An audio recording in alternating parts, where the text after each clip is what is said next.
Welcome, everyone. Today, we're going to take a compassionate journey to understand borderline personality disorder, breaking down what it is, what it feels like, and most importantly, the pathways to healing. For a lot of people, this isn't just a once-in-a-while thing. It's their daily reality.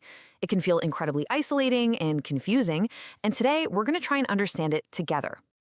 So here's our game plan. We'll start with what BPD even is, then dive into the core features, see how it affects relationships, and then, the best part, we'll look at the tools for healing and a really powerful message of hope. Okay, let's jump right in. First things first, we need to get a clear and, a compassionate idea of what borderline personality disorder actually is. The best way to think of it is like this. It's a mental health condition where emotions are intense and can change really fast. It also brings challenges with how you see yourself and how you connect with others. And it's not a choice or a character flaw, just a different way of experiencing the world. And while it might feel really isolating for the person going through it, it's actually more common than you might think. BPD affects about 1.6% of the world's population. That's a lot of people. Now, the name itself has got a bit of a complicated history. It's really important to know that the word borderline comes from an old-fashioned theory. And honestly, it's created a lot of stigma and misunderstanding over the years. Oh, and one thing that trips a lot of people up is the difference between BPD and bipolar disorder. The key thing to remember is speed. With BPD, mood shifts can be super rapid, like within hours.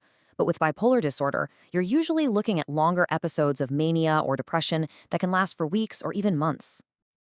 All right, so now that we have a definition, let's get into the core emotional experience. What does it actually feel like to live with this day to day? So try to imagine this. Your feelings, joy, sadness, anger, they aren't just feelings. They're these massive, all-consuming experiences. The roller coaster analogy is perfect. It's like being on a wild ride with no seatbelt, totally unpredictable and incredibly overwhelming. And this quote, it just hits the nail on the head, doesn't it? It captures that feeling so perfectly. Emotions are at max volume. The highs are pure ecstasy, but the lows feel absolutely catastrophic. When you're living with that kind of emotional intensity, it often fuels this deep, profound fear of abandonment. We're not just talking about being sad when someone leaves. It's a genuine terror of being alone, which can lead to some pretty frantic efforts to keep people close. And that emotional storm can also make it incredibly hard to know who you really are at your core. It's called an unstable self-image. Your goals, your values, your friendships, they can all change dramatically, and it often leaves behind this painful, persistent feeling of just emptiness. So it makes sense, right?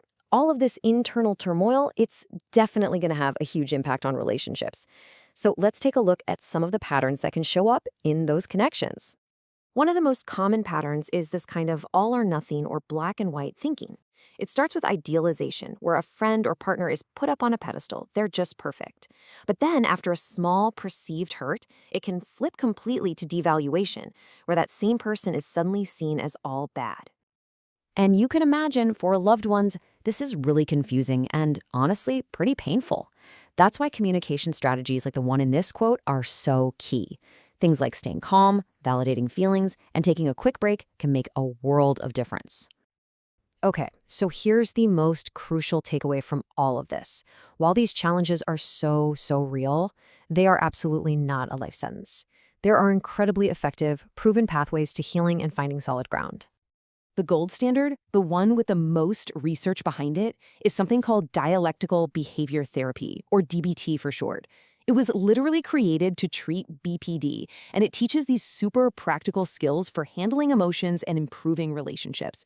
Other therapies are also really effective too. So what about medication? Well, there's no magic pill for BPD itself, but it can be a really helpful tool.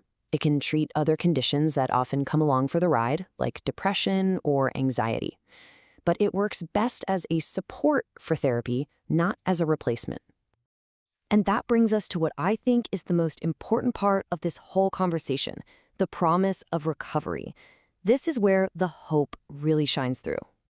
Which leads to the one big question that's on everyone's mind, whether you're diagnosed or you love someone who is. Can someone actually recover from BPD? Is it possible to get better? And the answer, backed by tons of research, is a clear, confident, and just Resounding yes. Recovery isn't just possible, it's actually the expected outcome with the right support. And check this out. This number is it's incredibly powerful. Long-term studies show that up to 85% of people diagnosed with BPD no longer meet the full criteria after about 10 years. That's proof that people go on to live full, amazing lives. And that's the thing to remember, right? Healing isn't about becoming numb or getting rid of emotions. It's about learning the skills to manage them, to ride those intense waves without getting pulled under, and to build a life that truly feels worth living. So, I want to leave you with this one final thought. What if that emotional sensitivity, the very thing that can make life so hard, isn't just a flaw? What if, with the right tools, it's actually a source of incredible depth, creativity, empathy, and a capacity for truly profound connection?